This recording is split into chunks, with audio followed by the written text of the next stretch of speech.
Hari ini, dengan khotbah berjudul, Kasih itu berasal dari Tuhan, mari kita mempelajari firman Tuhan. Saat menempuh jalan iman, terkadang kita mengungkapkan kasih Tuhan hanya dengan bibir. Tidak sepenuhnya memahami dalam, lebar, dan ukuran kasihnya yang besar. Tentu saja, beberapa orang mungkin telah banyak memahami kasih Tuhan di dalam hatinya, tetapi mereka yang belum memahami kasih Tuhan sepenuhnya, terkadang imannya berhenti bertumbuh pada titik tertentu dan tetap sama. Lalu, hari ini, marilah kita meluangkan waktu untuk mempelajari ajaran Alkitab tentang kasih Tuhan. Ada cerita pendek tentang kasih Tuhan yang ingin saya bagikan kepada kalian. Di antara orang Kristen di dunia yang pergi ke gereja, ada yang berkata, saya pergi ke gereja untuk menjadi kaya, atau saya pergi ke gereja karena jika saya banyak berdoa kepada Tuhan, Dia akan menyelesaikan kesulitan jasmani saya. Saya tahu ada banyak orang yang pergi ke gereja untuk alasan seperti itu. Namun, seringkali, Tuhan menjawab doa-doa kita dalam arah yang sedikit berbeda dari apa yang kita harapkan. Sebenarnya, Tuhan menjawab begitu untuk kebaikan kita. Cerita pendek ini memberikan pelajaran seperti itu. Izinkan saya membacakannya. Judulnya adalah, Saya Bersyukur Kepada Tuhan. Saya menginginkan kekuatan untuk sukses di dunia, tetapi Tuhan memberi saya kerendahan hati untuk belajar ketaatan. Saya meminta kesehatan untuk melakukan pekerjaan besar di dunia, tetapi Tuhan memberi saya penyakit agar saya dapat melakukan kebaikan yang besar. Saya meminta kekayaan untuk hidup bahagia, tetapi Tuhan memberi saya kemiskinan agar saya bisa menjadi bijaksana.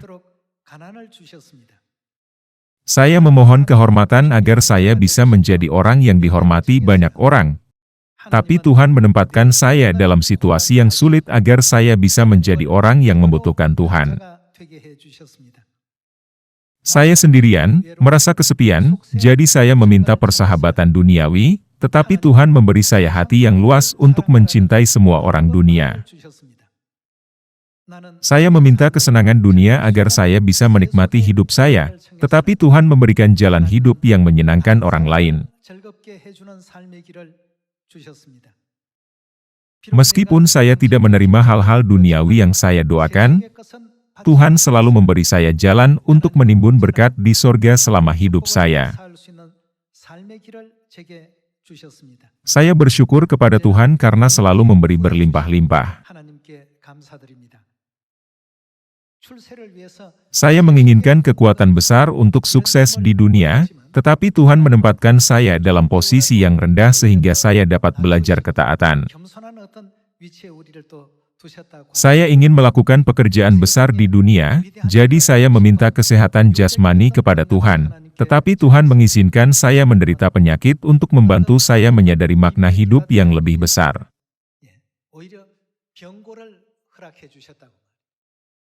Di antara anggota-anggota, beberapa mungkin bertanya, saya percaya Tuhan, tetapi mengapa saya sangat kesakitan? Atau, saya percaya Tuhan, tetapi kenapa saya begitu miskin? Terkadang, saya mendengar kata-kata seperti itu. Namun, Tuhan memiliki kehendaknya dalam menyadarkan kita. Menurut firman Kejadian, bukankah Tuhan menciptakan umat manusia menurut gambarnya? Dalam Yohanes pasal 5 ayat 17, Yesus berkata, Bapakku bekerja sampai sekarang untuk menyelesaikan pekerjaan penciptaannya. Karena kita tidak tahu jalan mana yang harus kita tempuh, kita hanya berfokus pada kenyataan yang ada di hadapan kita, dan memohon kepada Tuhan, tolong jadikan saya kaya, atau, oh Tuhan, tolong beri saya kekuasaan yang besar. Alkitab menyadarkan kita, bahwa ketika kita meminta keinginan duniawi seperti itu kepada Tuhan, Dia terkadang merendahkan kita, dan terkadang menempatkan kita pada posisi terendah dan hina di dunia. Beberapa orang mungkin berkata, saya banyak berdoa, tetapi Tuhan tidak menjawab doa saya. Bukannya Dia tidak menjawab kita. Dia selalu menjawab doa kita. Untuk kebaikan siapa jawaban itu diberikan? Tuhan selalu memberi kita jawaban atas doa kita untuk kebaikan jiwa kita. Kita tidak boleh lupa bahwa jawaban yang diberikan Tuhan adalah untuk kebaikan jiwa kita. Tuhan selalu menyayangi dan mengasihi kita lebih dari kita. Terlebih lagi, Tuhan menganggap kita adalah segalanya. Kalian adalah segalanya bagiku, seluruhnya dalam hidupku. Setiap kali Ibu Surgawi mengungkapkan hatinya kepada kita, kita perlu memikirkan kasih dan pengorbanannya. Hal-hal surgawi lebih megah daripada hal-hal duniawi, dan tahta surgawi lebih mulia dan lebih besar. Namun, Tuhan datang ke bumi ini dalam rupa manusia dan menanggung segala macam ejekan, fitnah, dan penderitaan dari orang-orang berdosa. Bapak dan Ibu patah hati setiap kali melihat anak-anak mereka tersesat dan berjalan menuju dunia ini. Karena anak-anak mereka belum sepenuhnya menyadari kasih Tuhan, belum memurnikan karakter duniawi, dan belum membersihkan dirinya melalui firman-Nya, mereka selalu berdoa untuk anak-anak, dengan sabar menunggu mereka kembali. Untuk itu, kita harus selalu mengucap syukur dan memuliakan Bapa dan Ibu. Biarkan saya membacakan satu cerita lagi untuk Anda.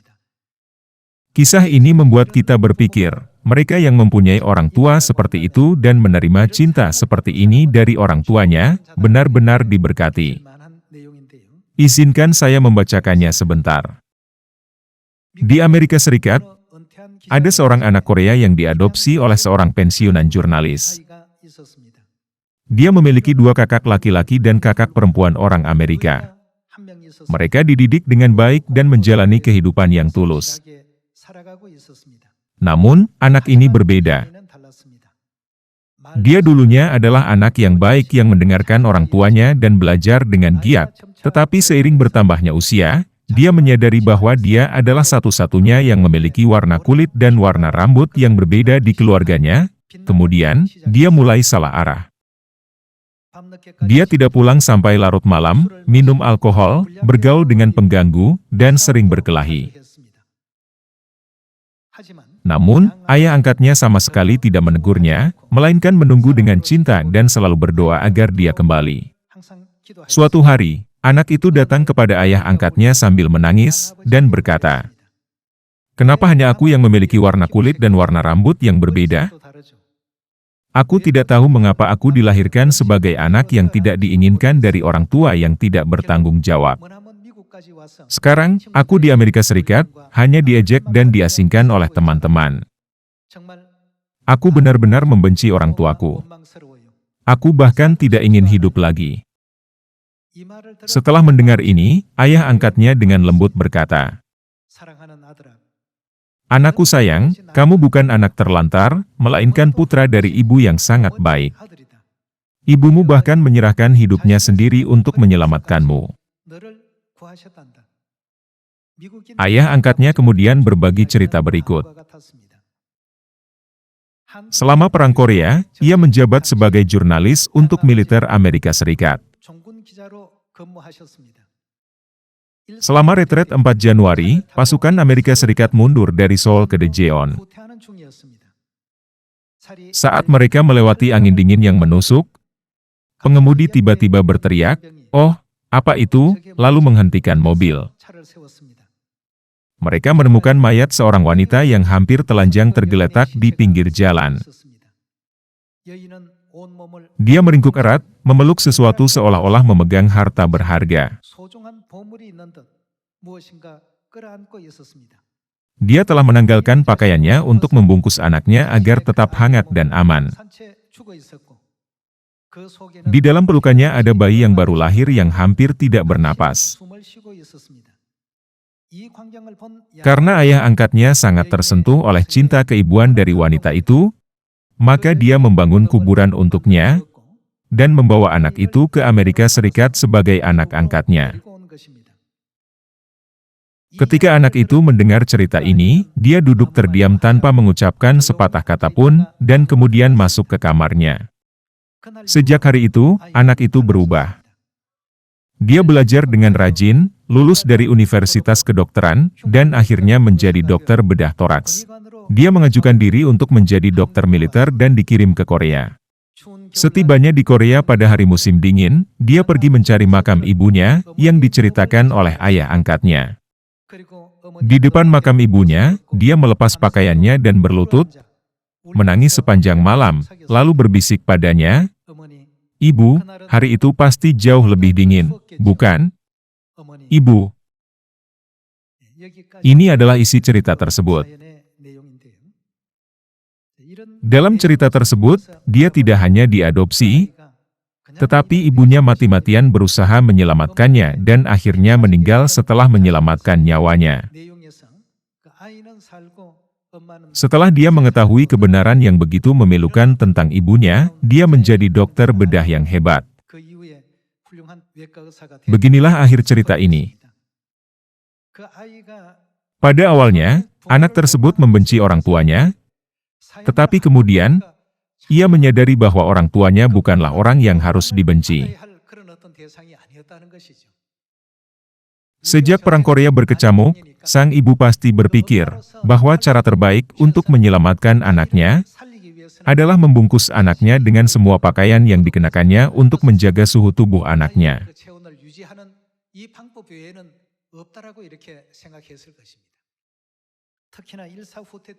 Bukankah retret 4 Januari berlangsung pada bulan Januari? Bulan itu adalah bulan yang paling dingin di Korea. Sang ibu menyelamatkan anaknya dengan mengorbankan dirinya sendiri. Meskipun dalamnya kasih Yesus Kristus tidak bisa dibandingkan dengan kasih sang ibu, kisah itu mengingatkan kita akan penyalibannya untuk menyelamatkan kita.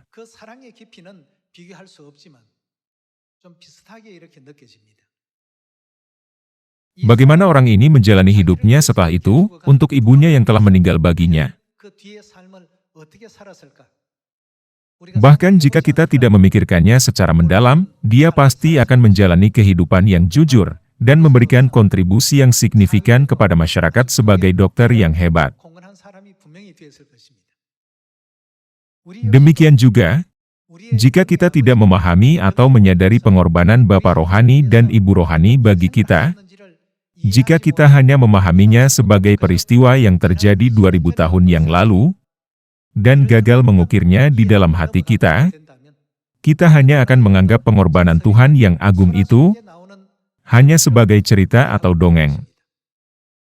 Namun, pada kenyataannya, Bapa dan Ibu kita telah datang bumi ini untuk menyelamatkan kita, dan meninggal di atas salib dengan cara yang mengerikan.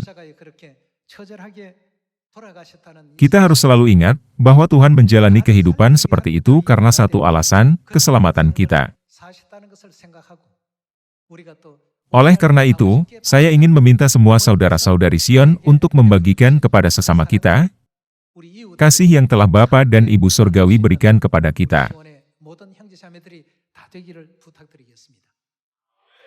Untuk alasan ini, dalam 1 Korintus pasal 13, Rasul Paulus mengatakan, para anggota keluarga surgawi dalam kebenaran untuk selalu memiliki iman dan harapan, tetapi yang pertama dan terutama adalah memiliki kasih, bukan? Dan dia menekankan kepada orang-orang kudus pada gereja awal dan kepada semua orang-orang kudus pada zaman ini yang percaya kepada Tuhan, bahwa unsur paling dibutuhkan untuk iman kita adalah kasih. Mari kita membuka kitab 1 Korintus pasal 13. 1 Korintus pasal 13 ayat 1. Sekalipun aku dapat berkata-kata dengan semua bahasa manusia dan bahasa malaikat, tetapi jika aku tidak mempunyai kasih, aku sama dengan gong yang berkumandang dan canang yang gemerincing.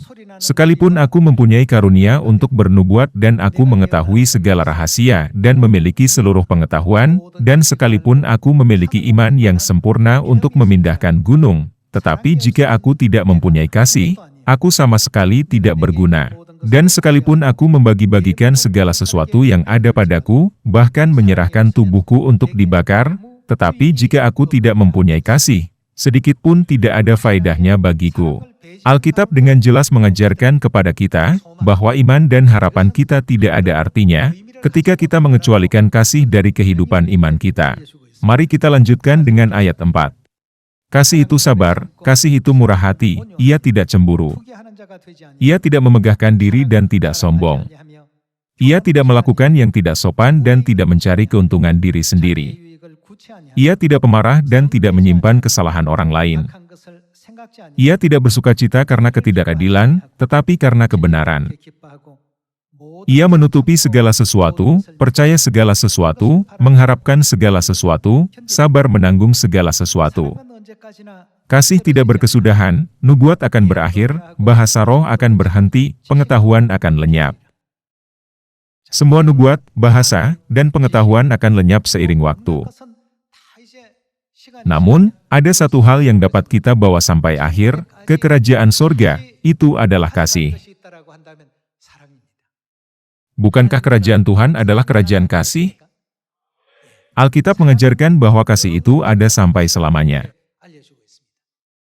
Ada tertulis bahwa waktunya akan tiba, ketika semua yang kita miliki akan hilang.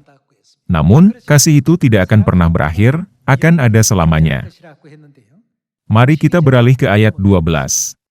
Karena sekarang kita melihat dalam cermin suatu gambaran yang samar-samar, tetapi nanti kita akan melihat muka dengan muka. Sekarang aku hanya mengenal dengan tidak sempurna, tetapi nanti aku akan mengenal dengan sempurna, seperti aku sendiri dikenal. Demikianlah tinggal ketiga hal ini, yaitu iman, pengharapan dan kasih. Ketiganya adalah bagian penting dari iman kita yang tidak bisa ditinggalkan. Demikianlah tinggal ketiga hal ini, yaitu iman, pengharapan dan kasih, dan yang paling besar di antaranya ialah apa? Ialah kasih. Mari kita lihat tentang kasih ini dalam Injil Lukas pasal 10 ayat 25. Lukas pasal 10 ayat 25, berbunyi, pada suatu kali berdirilah seorang ahli Taurat untuk mencoba Yesus, katanya, Guru, apa yang harus kuperbuat untuk memperoleh hidup yang kekal? Jawab Yesus kepadanya, apa yang tertulis dalam hukum Taurat? Apa yang kau baca di sana? Jawab orang itu, kasihilah Tuhan, Allahmu, dengan segenap hatimu dan dengan segenap jiwamu dan dengan segenap kekuatanmu dan dengan segenap akal budimu, dan kasihilah sesamamu manusia seperti dirimu sendiri. Kata Yesus kepadanya, jawabmu itu benar, perbuatlah demikian, maka engkau akan hidup. Tetapi untuk membenarkan dirinya orang itu berkata kepada Yesus, dan siapakah sesamaku manusia? Jawab Yesus, adalah seorang yang turun dari Yerusalem ke Yeriko. Ia jatuh ke tangan penyamun-penyamun yang bukan saja merampoknya habis-habisan, tetapi yang juga memukulnya dan yang sesudah itu pergi meninggalkannya setengah mati. Kebetulan ada seorang imam turun melalui jalan itu, ia melihat orang itu, tetapi ia melewatinya dari seberang jalan. Demikian juga seorang Lewi datang ke tempat itu, ketika ia melihat orang itu, ia melewatinya dari seberang jalan. Lalu datang seorang Samaria, yang sedang dalam perjalanan, ke tempat itu, dan ketika ia melihat orang itu, tergeraklah hatinya oleh belas kasihan. Ia pergi kepadanya lalu membalut luka-lukanya, sesudah ia menyiraminya dengan minyak dan anggur. Kemudian ia menaikkan orang itu ke atas keledai tunggangannya sendiri, lalu membawanya ke tempat penginapan dan merawatnya. Keesokan harinya ia menyerahkan 2 dinar kepada pemilik penginapan itu, katanya, rawatlah dia dan jika kau belanjakan lebih dari ini, aku akan menggantinya, waktu aku kembali. Siapakah di antara ketiga orang ini, menurut pendapatmu, adalah sesama manusia dari orang yang jatuh ke tangan penyamun itu? Jawab orang itu, orang yang telah menunjukkan belas kasihan kepadanya. Kata Yesus kepadanya, pergilah, dan perbuatlah demikian. Ada makna rohani yang mendalam dalam perumpamaan ini. Bukankah seharusnya kita bisa membagikan kasih Tuhan kepada semua orang dunia, selama menjalani hidup kita di dunia ini? Lalu, apa itu kasih rohani? Kasih itulah yang menuntun seluruh umat manusia, yang ditakdirkan untuk mati, kepada kebenaran hidup. Apakah itu kasih rohani atau kasih jasmani? Yesus mengajar orang Kristen untuk memperlakukan orang lain dengan kasih yang diajarkan Tuhan. Bukankah ini ajaran dari perumpamaan Yesus? Imam adalah orang yang mengetahui ketetapan, hukum, dan peraturan Tuhan dengan baik. Orang Lewi juga setara dengan imam, karena para imam berasal dari suku Lewi. Meskipun mereka memiliki pengetahuan tentang hukum, mereka tidak menawarkan bantuan apapun. Daripada mencoba menyelamatkan jiwa yang sekarat, Mereka lebih mementingkan reputasinya sendiri, berpikir, jika aku terlibat dengan orang-orang seperti ini, bukankah kehidupan sehari-hariku akan menjadi tidak nyaman? Dengan demikian, mereka tidak terlalu memperhatikan kematian orang tersebut. Namun, orang Samaria itu, meskipun dalam perjalanan, melakukan segala upaya untuk menyelamatkan orang tersebut. Yesus bertanya, siapakah di antara ketiga orang ini adalah sesama manusia dari orang yang jatuh ke tangan penyamun itu? Yesus menjelaskan kepada kita, bahwa orang yang berbelas kasihan padanya, yaitu orang yang mempraktikkan kasih, adalah sesama manusia yang sesungguhnya. Kita harus melakukan hal yang sama. Sebenarnya, inilah salah satu alasan mengapa kita harus rajin menginjil. Terlebih lagi, bahkan jika kita menghadapi situasi nyata seperti ini, bukannya lewat begitu saja. Bukankah seharusnya kita melakukan segala upaya untuk menyelamatkan nyawa seseorang, sama seperti orang Samaria yang baik hati itu? Bukankah ini yang ingin Yesus ajarkan kepada kita? Peraturan, ketetapan, dan hukum Tuhan semuanya berharga. Kita harus menaati semuanya. Namun, tanpa kasih, semuanya menjadi tidak berarti. Alkitab terus-menerus menekankan hal ini. Kita harus berusaha untuk memahami kasih yang kita terima dari Bapa dan Ibu, dan kasih yang ditunjukkannya di atas salib. Anak-anak sorgawi berbuat dosa di sorga dan dilempar ke bumi ini. Meski kita ditakdirkan untuk mati, bukankah kita sekarang berada dalam posisi yang mulia, di mana kita dapat mengharapkan sorga melalui darah penebusan yang berharga? Kita tidak boleh berpikir bahwa kita masuk ke dalam kebenaran perjanjian baru, karena kita cerdas dan memahami Alkitab dengan baik. Bukankah kita diundang untuk mengambil bagian dalam pesta cinta dan pesta belas kasihan yang diadakan Tuhan bagi kita? Oleh karena itu, jangan pernah kita melupakan kasih karunia-Nya. Dalam cerita sebelumnya, ketika anak yang selamat dari Perang Korea mendengar cerita tentang bagaimana dia diadopsi, dia menyadari betapa ibunya telah mengorbankan dirinya untuk menyelamatkannya. Dia pergi ke kuburannya dan menangis, "Pada malam ketika ibu menyelamatkanku, bukankah lebih dingin daripada malam ini?" Berdiri di sana, tanpa pakaian seperti ibunya, dia merasakan rasa sakit yang luar biasa akibat musim dingin yang sangat dingin, yang tak tertahankan bahkan untuk sepersekian detik. Setelah menyadari besarnya pengorbanan ibunya untuk menyelamatkannya, dia sangat bangga dengan ibunya. Ketika kita melihat pengorbanan Tuhan di salib 2000 tahun yang lalu, dan semua catatan Alkitab yang mengajarkan kepada kita, kasih Tuhan selama 6000 tahun, kita tidak boleh menganggap ringan kasih Tuhan. Mari kita lihat 1 Yohanes pasal 4 ayat 7. Mari kita lihat pasal 4 ayat 7. Saudara-saudaraku yang kekasih, marilah kita saling mengasihi, sebab kasih itu berasal, dari mana berasal kasih itu? Dari Allah.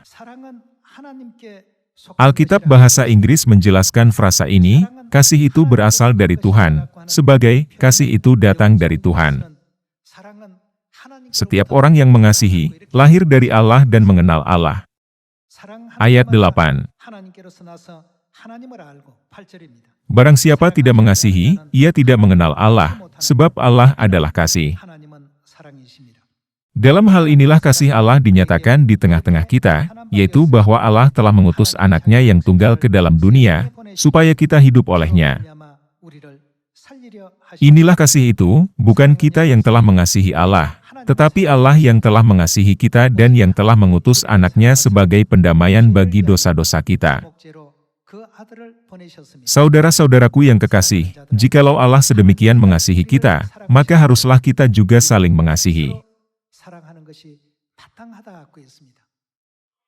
Semuanya, marilah kita selalu mengingat bagaimana Tuhan mengasihi kita. Kita harus menyelamatkan saudara-saudari seperti orang Samaria yang baik hati. Kita tidak boleh bertindak seperti orang Lewi atau imam dalam perumpamaan itu. Semua anggota gereja Tuhan harus bisa membagikan kasih Tuhan kepada semua orang di dunia. Kita harus selalu membagikan kasih Tuhan kepada setiap orang yang kita temui, baik di rumah, di masyarakat, maupun di gereja. Mari kita berpikir tentang Tuhan. Mari kita renungkan pengorbanan seperti apa yang telah Bapa dan Ibu jalani untuk menyelamatkan kita, yang akan mati jika kita dibiarkan sendiri. Tolong pikirkan baik-baik tentang jalan salib yang dilalui Tuhan karena tidak ada cara lain untuk menyelamatkan kita. Dengan demikian, janganlah kita menjadi orang bodoh yang berpaling, melupakan, atau mengkhianati kasih Bapa dan Ibu. Saya meminta semua anak Sion untuk mengikuti jalan kasih yang begitu agung bersama mereka. Seperti yang telah saya bacakan kepada Anda sebelumnya, ketika Anda berdoa kepada Tuhan, janganlah berpikir, mengapa Tuhan tidak segera menjawab doa saya. Tentu saja, Tuhan menjawab setiap doa. Karena Tuhan sangat mengasihi kita, Dia selalu menjawab doa kita, dengan memimpin kita ke arah yang melaluinya kita dapat menerima berkat kerajaan sorga pada akhirnya. Kita mungkin meminta kekuatan dan kekayaan duniawi kepada Tuhan, tetapi Tuhan akan menjawab doa kita dengan arah yang berbeda, dengan hadiah yang disebut kerendahan hati. Itu karena Dia sangat mengasihi kita. Kitab 1 Yohanes terus menjelaskan kasih Tuhan yang begitu besar kepada kita. Mari kita lihat ayat 16. Pasal 4 ayat 16. Kita telah mengenal dan telah percaya akan kasih Allah kepada kita. Allah adalah kasih, dan barang siapa tetap berada di dalam kasih, ia tetap berada di dalam Allah dan Allah di dalam dia. Dalam hal inilah kasih Allah sempurna di dalam kita, yaitu kalau kita mempunyai keberanian percaya pada hari penghakiman, karena sama seperti Dia, kita juga ada di dalam dunia ini. Di dalam kasih tidak ada ketakutan, kasih yang sempurna melenyapkan ketakutan, sebab ketakutan mengandung hukuman dan barang siapa takut, ia tidak sempurna di dalam kasih. Kita mengasihi, karena Allah lebih dahulu mengasihi kita. Jikalau seorang berkata, "Aku mengasihi Allah," dan ia membenci saudaranya, maka ia adalah pendusta, karena barang siapa tidak mengasihi saudaranya yang dilihatnya, tidak mungkin mengasihi Allah, yang tidak dilihatnya. Dan perintah ini kita terima dari Dia, barang siapa mengasihi Allah, ia harus juga mengasihi saudaranya. Seiring bertambahnya jumlah anggota keluarga Sion dan pertumbuhan gereja, terkadang saya khawatir, berpikir, bagaimana jika para anggota tidak rajin membagikan kasih Tuhan kepada orang lain? Apakah kita memiliki banyak anggota atau tidak? Anak-anak sorgawi harus sepenuhnya mematuhi perintah kasih yang diberikan Tuhan kepada kita dan mempraktikkannya. Juga, sebarkanlah kasih Bapa dan Ibu kepada semua orang di dunia. Saya berharap bahwa dimanapun Anda berada, baik di rumah sebagai anggota keluarga, di gereja sebagai anggota gereja, atau di masyarakat sebagai anggota masyarakat, Anda akan dianggap sebagai kasih karena Anda adalah anak Tuhan. Dari mana kasih itu berasal? Katanya, kasih itu berasal dari Tuhan. Jika kita memiliki hati penuh kasih, bukankah itu adalah bukti hidup bahwa Tuhan menyertai kita senantiasa? Marilah kita memperlakukan semua orang di sekitar kita dengan kasih, saudara-saudari Sion, anggota keluarga kita, rekan kerja kita, teman-teman kita, dan semua kenalan kita. Saya berharap bahwa pesan ini dapat didengar di setiap sudut bumi. Sungguh, anak-anak sorgawi yang telah diajar oleh Tuhan Ah Sang Hong dan Ibu Sorgawi Yerusalem Baru, penuh dengan kasih. Mereka bersinar dengan kasih kemanapun mereka pergi di seluruh dunia. Untuk alasan ini, saya ingin meminta Anda sekali lagi untuk berbagi kasih dengan semua orang. Hukum itu penting. Perjanjian baru juga penting. Semuanya penting, tapi yang paling penting adalah kasih yang datang dari Tuhan. Bukankah ada tertulis dalam Alkitab bahwa kita tidak boleh membenci saudara-saudara kita? Mungkin ada beberapa anggota di sekitar kita yang perkataan dan tindakannya membuat kita tidak nyaman. Namun, kita harus mengakui bahwa latar belakang kita berbeda. Kita semua adalah anak-anak Bapa dan Ibu di Sion, dan Bapa dan Ibu telah mengorbankan diri mereka untuk menyelamatkan saudara-saudari Sion. Dengan selalu mengingat hal ini, semua anggota keluarga Sion hendaknya dipersatukan dengan satu pikiran dan melakukan segala upaya untuk menyelesaikan Injil. Hari ini, saya ingin meminta Anda sekali lagi, untuk menjadi anak-anak sorgawi yang penuh kasih karunia. Berharap bahwa semua anak kerajaan sorga akan bersinar dengan kasih di rumah, di gereja, dan di masyarakat. Saya menutup khotbah hari ini. Terima kasih.